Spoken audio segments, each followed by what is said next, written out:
Those days. I remember those days.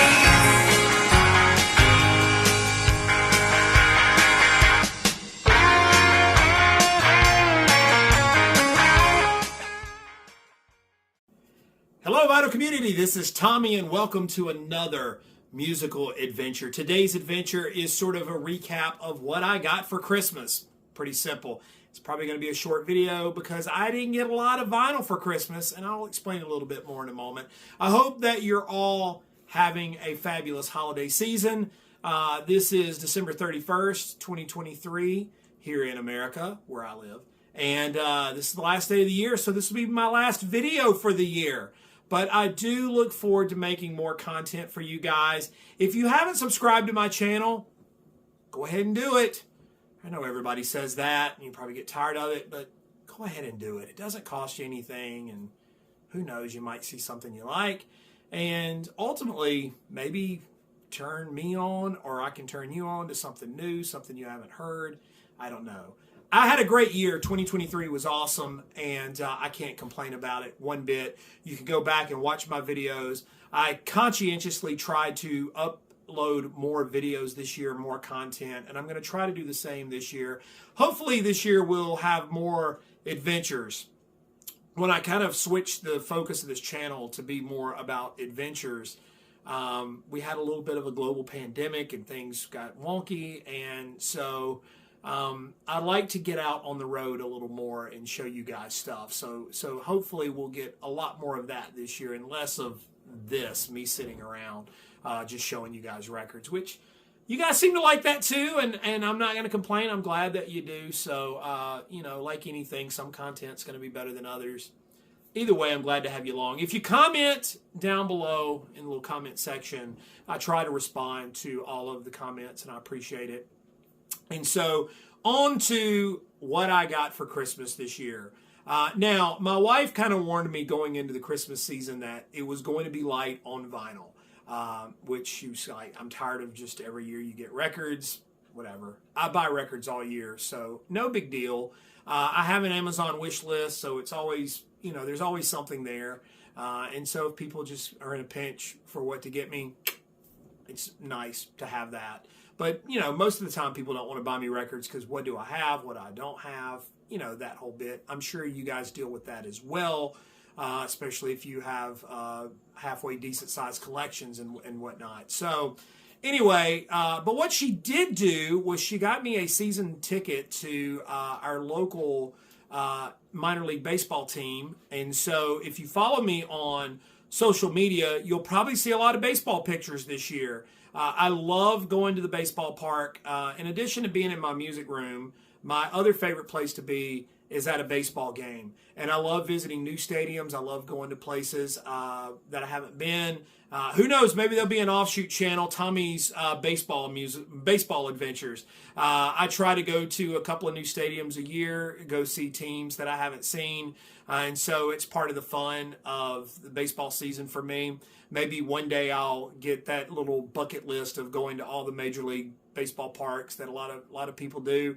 But either way, I will be going to a lot of baseball games this year because I have a lot to go to, and I'm going to get our money's worth out of the season pass. But I'm looking forward to that. That's going to be a lot of fun. So in lieu of vinyl, if I get baseball, I'm okay with that. And so that's exciting. But now let's get to the musical part of this, which is what I got over the holiday season or over the Christmas season. The first one was something I found at a store. The 77s, All Fall Down. This was from 1984. Those of you who know and been watching the channel, I've been picking up some 77s records.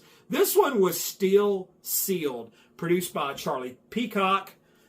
This has the song Ba Ba Ba Ba on it. Michael Rowe was sort of the main guy in the 77s on the Exit label, Exit Records. Like I said, this one was Still Sealed. I cracked it open, gave it a spin. I'll show you guys the record here. It's not colored or anything. But yeah, the 77s.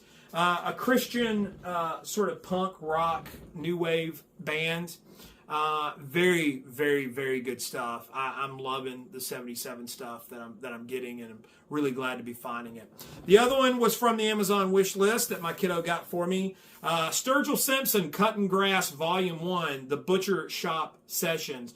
Now, I don't know how much you guys know about Sturgill Simpson. His music has always kind of borderline. I mean, because of his voice, because of his accent, he kind of falls under the country banner. But I think Sturgill himself will tell you that he doesn't really consider himself a straight-up country singer. This, Cutting Grass, bluegrass players, you can tell by the photo on the back cover, all these acoustic instruments. What it is, he basically re-recorded some of his songs like All Around You, Turtles All the Way Down, re-recorded them in a straight bluegrass style. This thing is awesome. I really have enjoyed it. I'm going to get Volume 2. Those of you who have heard it probably will attest to it. There's one cover on here, Long White Line. The rest are all Sturgill originals.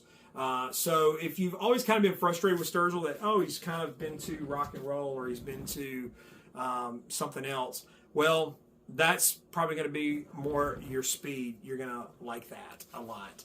The next one, also, these next few were actually from my daughter, and she got me quite a few things off my Amazon wish list and cleared it out.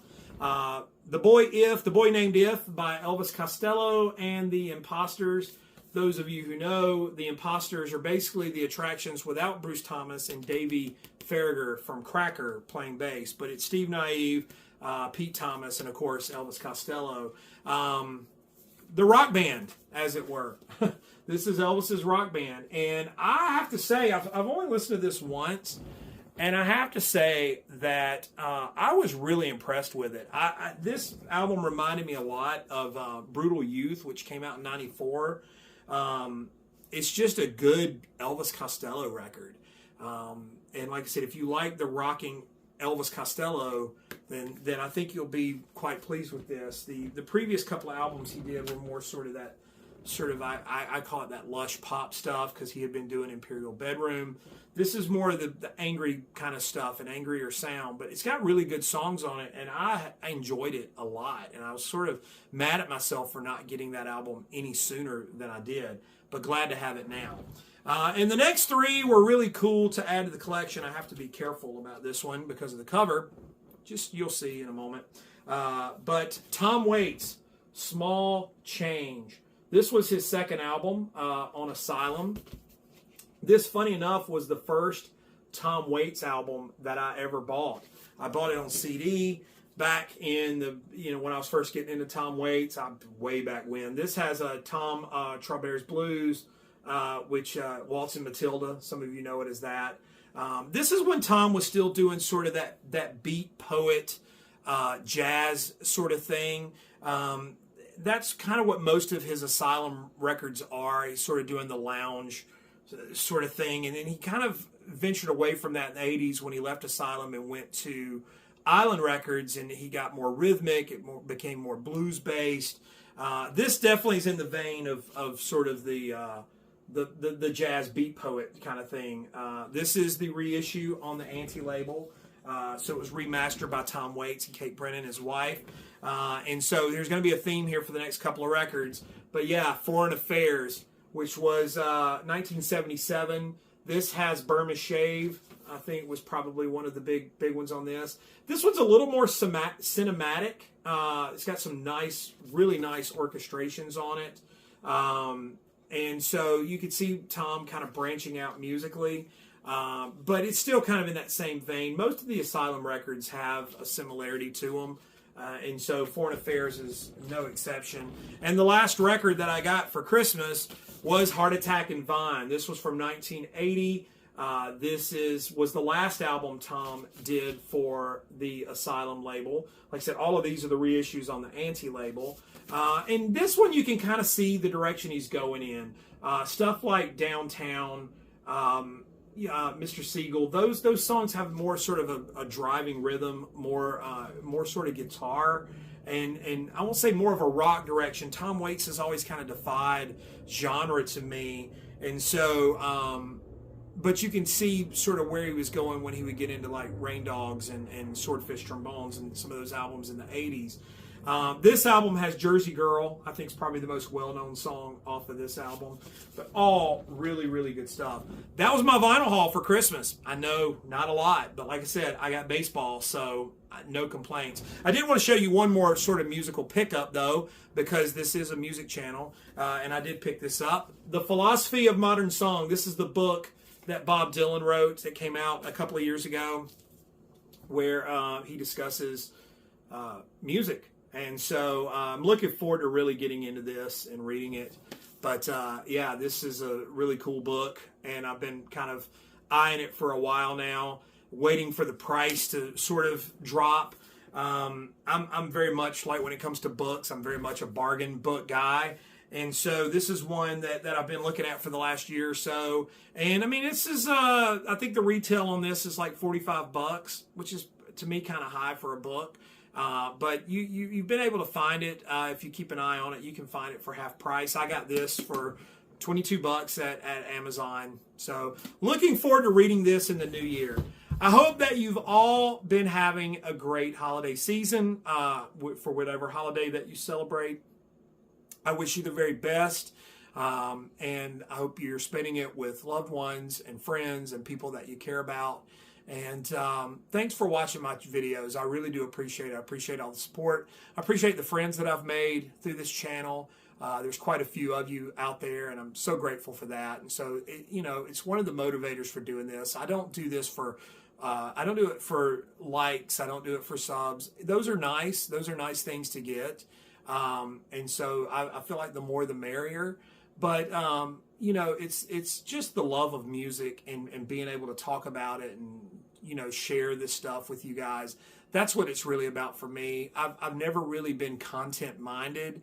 And of course, if you watch my videos, you're probably saying, yeah, we know. But I've never really thought. I just wanted to do content that I enjoy or something that I want to talk about. And so I've never thought, well, I'm going to make a video for this reason so I can get this number of views or whatever. Some of my favorite videos that I've done over the years have probably the least amount of views on them. And I don't know. I don't know the algorithm of how and stuff shows up. But you're here right now, and I appreciate it. And thanks so much. And thanks for all of you that watch. Thanks for those of you who comment. And especially thanks to you guys that I've become friends with over the years. It really does mean a lot. And so we'll continue to do that into 2024. I hope you all have a happy new year as we move forward and move upward. Thanks for watching. We'll see you next time.